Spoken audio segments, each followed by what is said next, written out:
Hi my lovelies, today I bring you an Arabic dessert, sago. Sago.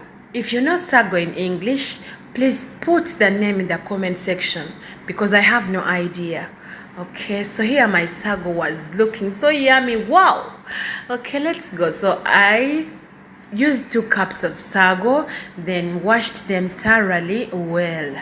As you can see, I was washing it. After washing it, I added some water and soaked it for about 30 minutes. Okay, then I added sugar in a saucepan and started to melt my sugar, right? Because I needed that caramel color.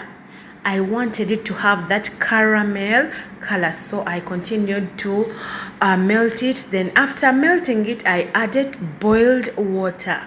Okay, we use boiled water. Why? Because we don't want any particles in the sugar. Then I added Arabic ghee or semi-Arabic, got cardamom powder, saffron and rose water. I also added it into the mixture. Okay, my lovelies.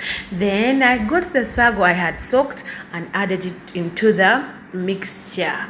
Okay, then I mingled my sago. As you can see, it had started to develop that caramel color. Wow.